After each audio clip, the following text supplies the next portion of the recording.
वो खुद को सबसे बड़ा रब कहता था, लेकिन एक चरवाहे की लाठी ने उसके पूरे घमंड को चकनाचूर कर दिया। ये कहानी है उस तानाशाह की जिसने एक सपने से डरकर हजारों मासूमों को मरवा डाला। ये कहानी है उस माँ की जिसने अपने बच्चे को नदी की लहरों पर सौंप दिया और वो बच्चा सीधी दुश्मन के महल में पहुंच गया। ये कहानी है एक मुक्के की जिसने एक शहजादे को भगोड़ा बना दिया। ये कहानी है 10 साल की तपस्या की जब एक राजकुमार चरवाहा बना।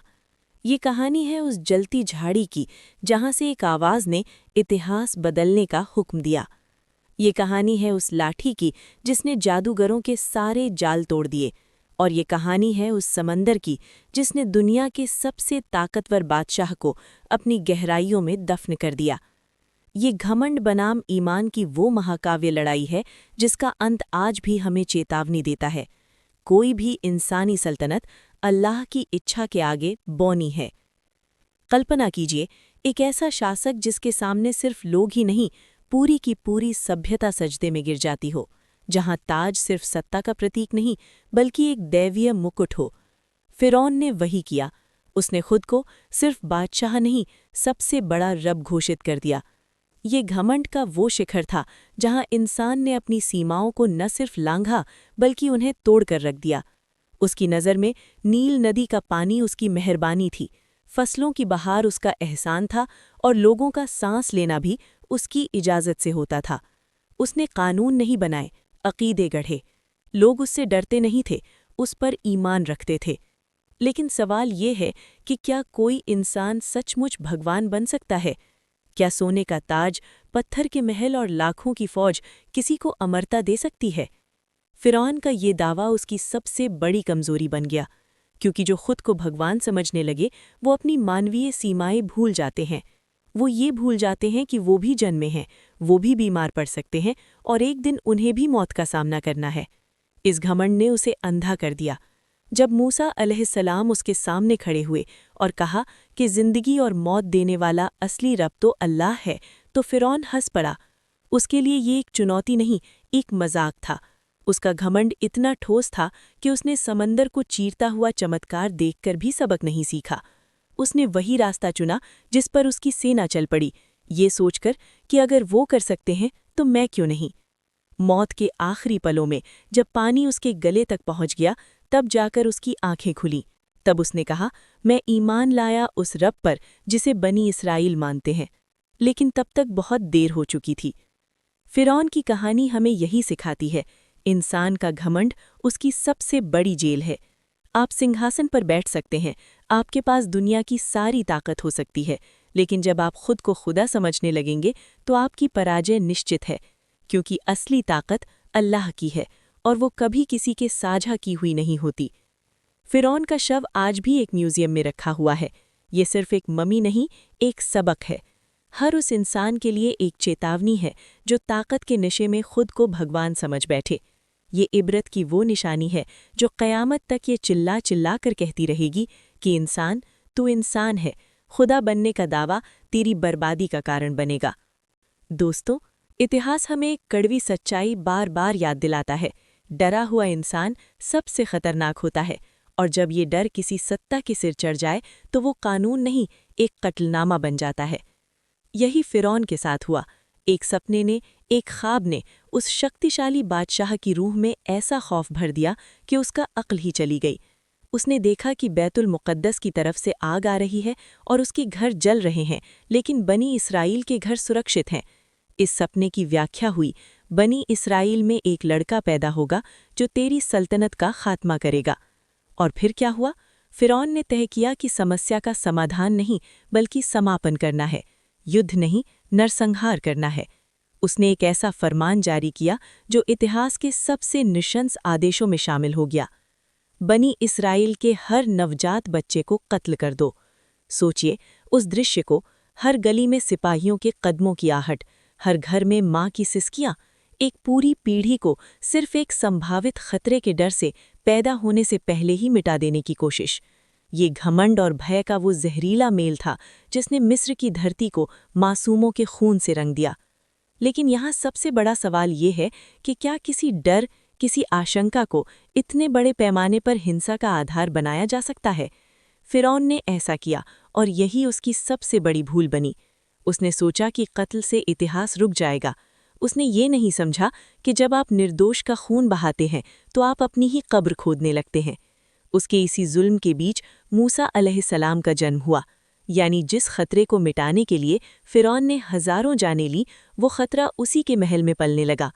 ये इतिहास का वो विडंबनापूर्ण चक्र है जो हमें बताता है कि भय से पैदा हुआ जुल्म कभी जीत नहीं सकता। वो सिर्फ एक और बड़े और शक्तिशाली प्रतिरोध को जन्म देता है। फ़िरौन का डर ही उसके विनाश का कारण बना, उसका हुक्म उसकी हार का ऐलान बन गया। दोस्तों, अक्सर जिंदगी में ऐसे मोड़ आते हैं जब लगता है कि हार निश्चित है, हर रास्ता बंद, हर उम्मीद खत्म। ऐसा ही एक वक्त था जब बनी इस्राएल की माएँ रोती थीं और उनके नवजात बेटों को फ़िरौन के सिपाही ज़बरन छीन कर ले जाते थे। यही वो दौर था जब एक माँ ने अपने नन्हे बच्चे को एक डलिया में रखकर नील नदी की लहरों के हवाले कर दिया। ये हार नहीं, एक अद्भुत यकीन था। उस माँ ने अल्लाह के वादे पर भरोसा किया, डर मत, हम इसे तुम्हें वापस लौटा देंगे। और फिर देखिए अल्लाह की योजना का करिश्मा। वही डलिया जो मौत से बचने के लिए पानी में बहाई गई थी, वो सीधे फ़िरौन के महल के बाग के किनारे जा लगी। जिस ताकत ने उस बच्चे को मारने का हुक्म दिया था, उसी के घर की रानी आसिया ने उसे पानी से निकाला। उस बच्चे को देखते ही अल्लाह ने उनके दिल में मोहब्बत डाल दी। उन्होंने फ़िरौन से कहा, इसे मत मारो, शायद ये हमारे लिए फ़ायदेमंद हो या हम इसे अपना बेटा बना लें। सोचिए, इतिहास का सबसे बड़ा विरोधाभास, वो बच्चा जिसकी एक पूरी पीढ़ी को फ़िरौन मिटाना चाहता था, अब वही फ़िरौन के महल की शान बन गया। वो फ़िरौन की गोद में खेलने लगा। ये अल्लाह की सबसे बड़ी रणनीति थी। उसने दुश्मन के गढ़ को ही अपने नबी की पाठशाला बना दिया। मूसा अलैहिस्सलाम ने फ़िरौन के महल में रहकर ही उसकी ताकत, उसकी कमज़ोरियाँ और उसके अत्याचार का पाठ पढ़ा। यही नहीं, अल्लाह ने उस माँ को जिसने बच्चे को खोया था, उसका दूध पिलाने का मौका दिलवाया। उसका पालन पोषण उसकी असली माँ ने ही किया। यानी फ़िरौन के ख़जाने से उस नबी का लालन पालन हुआ जो एक दिन उसी के सिंहासन को हिलाने आने वाला था। ये पूरा वाक़या हमें एक गहरा सबक देता है। अल्लाह की योजना इंसानी समझ से परे है। जब सब कुछ खत्म होता दिखे, जब दुश्मन सबसे ताकतवर लगे, तब भी हार मत मानो। अल्लाह के लिए कोई दीवार बहुत ऊंची नहीं, कोई महल बहुत मजबूत नहीं और कोई दुश्मन बहुत ताकतवर नहीं। वो दुश्मन के ही घर से उसकी तबाही की नींव रख सकता है। वो आपकी सबसे बड़ी कमज़ोरी को आपकी सबसे बड़ी ताकत बना सकता है। उस पर भरोसा रखो, वो तुम्हारे लिए ऐसे रास्ते खोल देगा जिनकी तुम कल्पना भी नहीं कर सकते।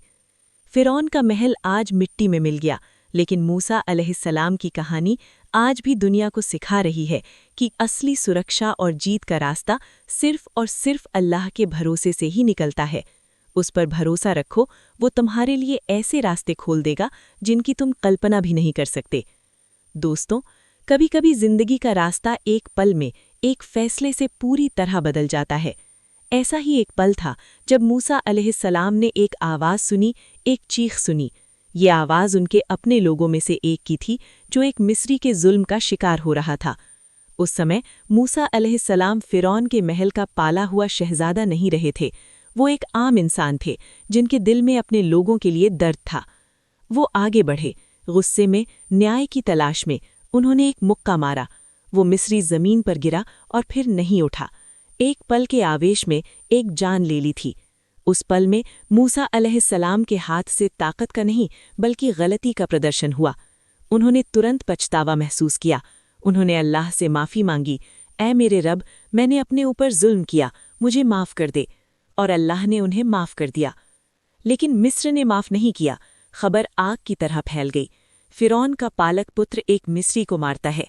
ये सिर्फ एक हत्या नहीं, ये सत्ता के खिलाफ एक चुनौती थी। फ़िरौन का गुस्सा भड़क उठा। उसने मूसा के कत्ल का हुक्म दे दिया। यहीं से वो मोड़ आया जिसने एक शहजादे को एक भगोड़े में बदल दिया। मूसा अलैहिस्सलाम ने पीछे मुड़कर नहीं देखा, न महल की शान, न सोने की दुनिया, न आराम की जिंदगी। उनके पास सिर्फ एक चीज़ थी, अल्लाह पर यकीन। कुरान कहता है, वो डर और उम्मीद के दरमियान शहर से निकल गए। इस एक मुक्के और उसके बाद की भागने की रात ने मूसा अलैहिस्सलाम के जीवन का उद्देश्य बदल दिया। ये वो यात्रा थी जो उन्हें सीधे मदियन पहुंचाएगी, जहां वो 10 साल एक चरवाहे के रूप में गुजारेंगे। ये वो तपस्या थी जो उन्हें नम्रता, सब्र और नेतृत्व के लिए तैयार करेगी। जो व्यक्ति महल की नर्म जिंदगी छोड़कर रेगिस्तान की कठोरता में चला गया। दोस्तों, इस घटना से हमें ये सीख मिलती है कि इंसानी जिंदगी में गलतियां होती हैं, लेकिन अल्लाह के लिए कोई गलती अंत नहीं बल्कि एक नई शुरुआत है। मूसा अलैहिस्सलाम की ये गलती उनके लिए सज़ा नहीं बल्कि एक ट्रेनिंग बनी। इसने उन्हें सिखाया कि ताकत का गलत इस्तेमाल क्या होता है। इसने उन्हें विनम्र बनाया ताकि जब अल्लाह ने उन्हें ताकत दी, समंदर चीरने की ताकत, फिरौन का सामना करने की ताकत, तो वो उसका घमंड में नहीं बल्कि नम्रता में इस्तेमाल करें। वो एक मुक्का एक गलती थी, लेकिन अल्लाह ने उस गलती को एक मकसद में बदल दिया। यही तो सुबह से शाम तक भेड़ बकरियां चराना, सिर्फ आसमान का साथ, रेत का सफ़र और अपने विचारों की आवाज़। ये वो दौर था जब उन्होंने ईमानदारी सीखी। हज़रत शुएब अलैहिस्सलाम ने कहा था, ताकतवर और अमानतदार। वो अमानतदारी भेड़ों की रखवाली में साबित हुई। उन्होंने सब्र सीखा। भेड़ें धीरे धीरे चलती हैं, रेगिस्तान धीरे धीरे पार होता है। उन्होंने नम्रता सीखी। राजकुमार वाली अकड़ चली गई और उसकी जगह एक सेवक वाली विनम्रता आ गई। उन्होंने नेतृत्व सीखा। एक भेड़ का रास्ता भटक जाए तो पूरी कौम की जिम्मेदारी अपने कंधों पर महसूस की। ये 10 साल एक आध्यात्मिक ट्रेनिंग कैंप थे। जिस हाथ ने भेड़ों को हाँका, उसी हाथ को एक दिन लाठी पकड़ाकर समंदर चीरने का हुक्म मिलना था। जिस आंख ने रेगिस्तान की दूरी नापी, उसी आंख को एक दिन फिरौन के घमंड को चुनौती देनी थी। जिस दिल ने भेड़ों के लिए दया महसूस की, उसी दिल में एक दिन बनी इस्राएल की पूरी गुलाम कौम के लिए नेतृत्व का जज्बा जगना था। क्योंकि अल्लाह का नियम है, जिसे वो बड़ा काम देना चाहता है, उसे वो पहले छोटे कामों में परखता है।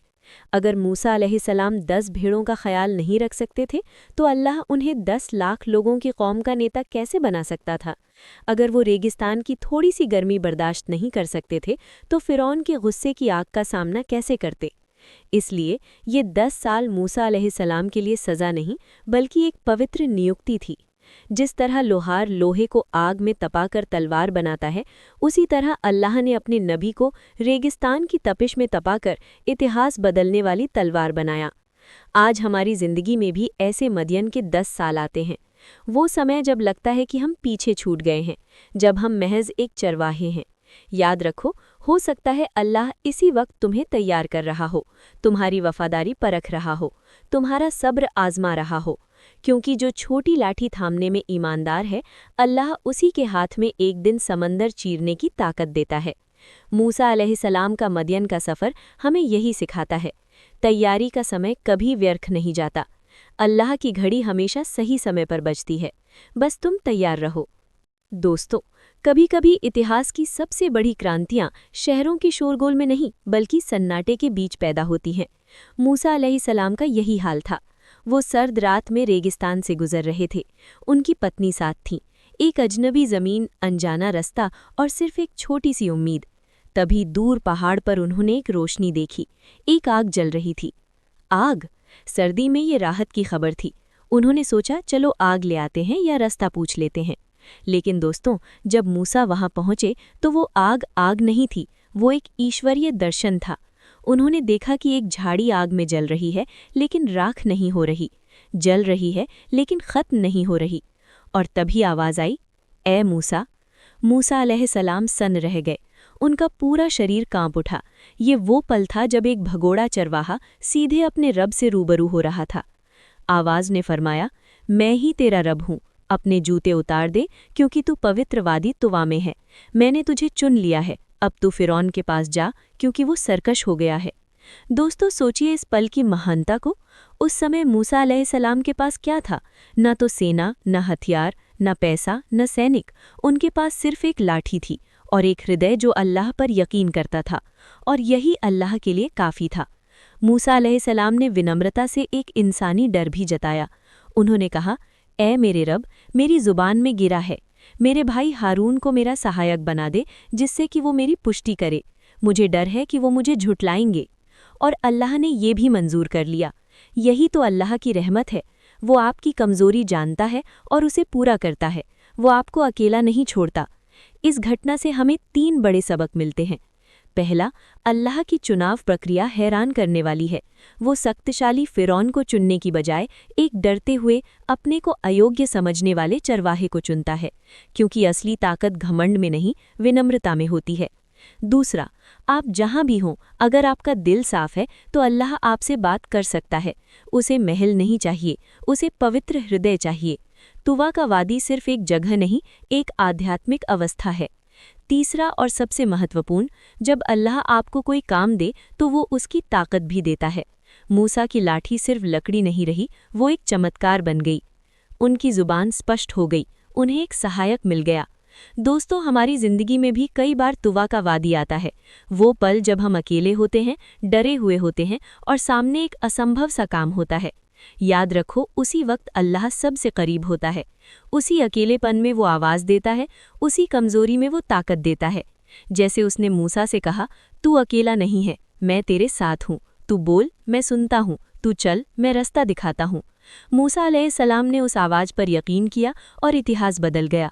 हमारी जिम्मेदारी है कि हम भी अपने तुवा में उसकी आवाज़ पहचानें और उस पर चलें, क्योंकि अल्लाह की आवाज़ सिर्फ पहाड़ों पर नहीं, उन दिलों में भी गूंजती है जो सुनने के लिए तैयार हों।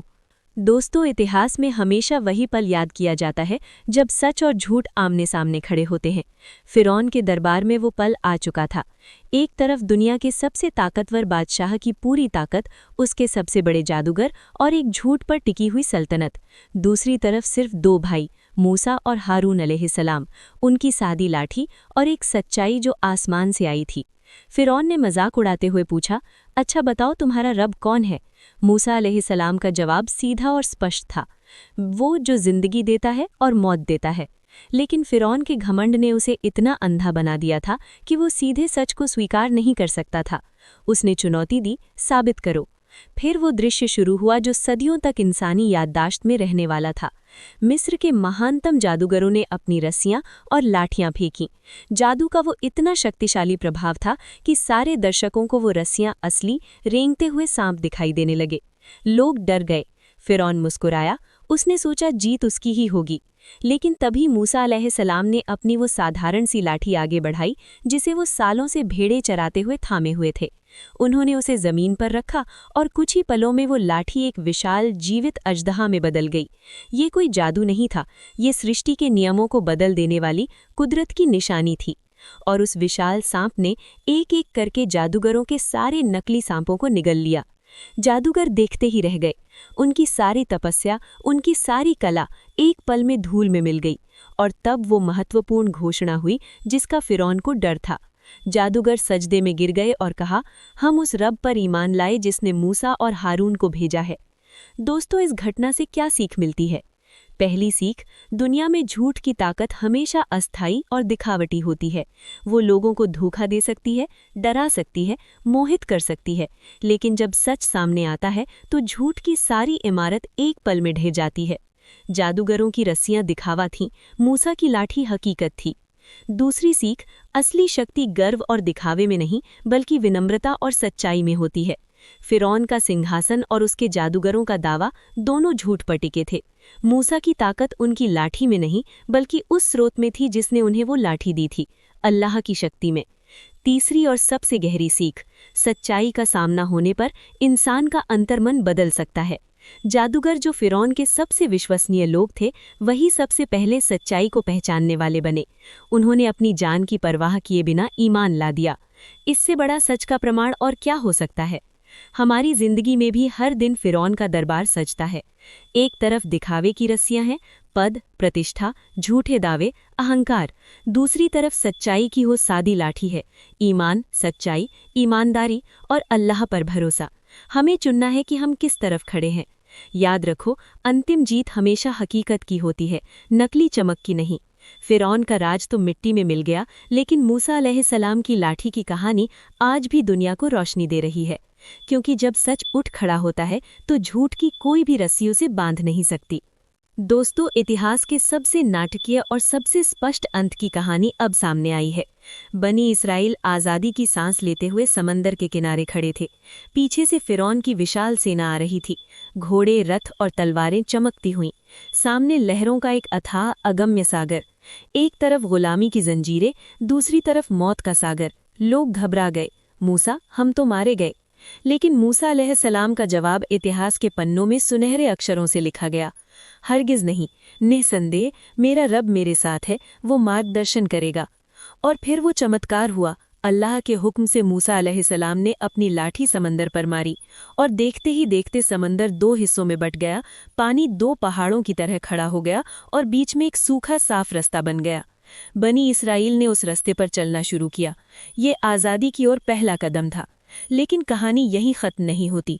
असली सबक अब शुरू होता है। फिरौन और उसकी सेना किनारे पर पहुंचे। उन्होंने वो अद्भुत नज़ारा देखा, पानी के बीच बना सूखा रास्ता। क्या उसने रुककर सोचा? क्या उसने इस चमत्कार से सबक लिया? नहीं, उसके घमंड ने उसे इतना अंधा बना दिया था कि वो चिल्लाया, देखो, ये रास्ता हमारे लिए भी खुला है, हम भी इनका पीछा करेंगे और इन्हें वापस ले आएंगे। और फिर वो भाग्य का वो क्रूर मोड़ आया। जैसे ही बनी इसराइल का आखिरी व्यक्ति सुरक्षित पार हो गया और फिरौन की सेना समंदर के बीचों बीच पहुंच गई, अल्लाह का हुक्म हुआ। वही पानी जो दीवार बनकर खड़ा था, अचानक अपनी जगह पर लौट आया। एक ही पल में फिरौन की पूरी ताकत, उसकी सेना, उसके रथ, उसका घमंड, सब कुछ लहरों में डूब गया। और तब अपने आखिरी पलों में जब मौत सामने थी, फिरौन की आंखें खुली और उसने कहा, मैं ईमान लाया उस रब पर जिस पर बनी इसराइल ईमान लाते हैं। लेकिन ये ईमान स्वीकार नहीं हुआ, क्योंकि ईमान मौत के डर से नहीं, दिल की गहराई से लाया जाता है। अल्लाह ने फरमाया, अब जबकि इससे पहले तू अवज्ञा करता रहा है और उपद्रवियों में से था, आज हम तेरे शरीर को बचाएंगे ताकि तू आने वाली पीढ़ियों के लिए निशानी बन जाए। और आज भी हजारों साल। और इस तरह इतिहास ने एक बार फिर साबित कर दिया कि असली ताकत ताज में नहीं, तक़वा में होती है। फिरौन का शव आज भी एक शीशे के केस में पड़ा है। लोग उसे देखते हैं, फोटो खींचते हैं और चले जाते हैं। लेकिन उस निशानी से एक सवाल हमेशा गूंजता रहता है, क्या तुम भी उसी रास्ते पर चल रहे हो? क्योंकि फिरौन कोई अकेला शख्स नहीं था। फिरौन एक सोच है, एक विचारधारा है। जब भी कोई इंसान खुद को दूसरों से ऊपर समझने लगे, जब भी कोई ताकत अपनी हदें पार करने लगे, जब भी कोई ये समझने लगे कि कानून सिर्फ दूसरों के लिए हैं, तब एक नया फिरौन पैदा हो जाता है। लेकिन इस कहानी का अंत सिर्फ एक चेतावनी नहीं है, ये एक उम्मीद भी है। देखो ना, मूसा अलैहिस्सलाम कहाँ से कहाँ पहुँचे। एक डरती हुई माँ की गोद से, नील नदी की लहरों से, फिरौन के महल की नर्सरी से, रेगिस्तान की गर्म रेख से और आखिरकार अल्लाह के सीधे संवाद तक। यानी अल्लाह के लिए कोई भी इंसान छोटा नहीं है, कोई भी जगह दूर नहीं है और कोई भी लड़ाई असंभव नहीं है। तो आज हम इस कहानी से क्या सीखें? पहली सीख, घमंड सबसे बड़ा अंधापन है। फिरौन ने चमत्कार देखकर भी सच नहीं माना। उसकी आंखें थीं लेकिन देख नहीं सकीं, उसके कान थे लेकिन सुन नहीं सके। दूसरी सीख, अल्लाह की योजना इंसानी समझ से परे है। उसने दुश्मन के घर को ही अपने नबी की पाठशाला बना दिया। उसने पानी को रास्ता बना दिया। उसने एक लाठी को ताकतवर हथियार बना दिया। और आखिरी और सबसे ज़रूरी सीख, जिस वक्त सब कुछ खत्म होता दिखे, जब सामने समंदर हो और पीछे दुश्मन, तब भी हार मत मानो, क्योंकि उस वक्त अल्लाह सबसे करीब होता है। बस उस पर भरोसा रखो और आगे बढ़ते जाओ। फिरौन का नाम आज इतिहास के पन्नों में सिर्फ एक खलनायक के तौर पर दर्ज है, लेकिन मूसा अलैहिस्सलाम का नाम मुक्तिदाता बन गया। तो फैसला तुम्हें करना है। तुम किस तरफ खड़े होगे? उस तरफ जो खुद को खुदा समझता है, या उस तरफ जो खुदा की राह पर चलता है? क्योंकि इतिहास हमेशा दोहराता है, आज भी फिरौन पैदा हो रहे हैं और आज भी मूसा की ज़रूरत है। समंदर शांत हो गया, लहरें वापस अपनी जगह आ गईं, मिस्र के बाजार फिर से भर गए, नील नदी फिर बहने लगी। लेकिन एक सबक हमेशा के लिए यहाँ लिख दिया गया, इंसान, तू इंसान है, खुदा नहीं। याद रख, हर घमंड एक दिन इसी समंदर में डूब जाता है। अंतिम शॉट लहरों का शांत दृश्य जो धीरे धीरे काले पर्दे में बदल जाता है। समाप्त।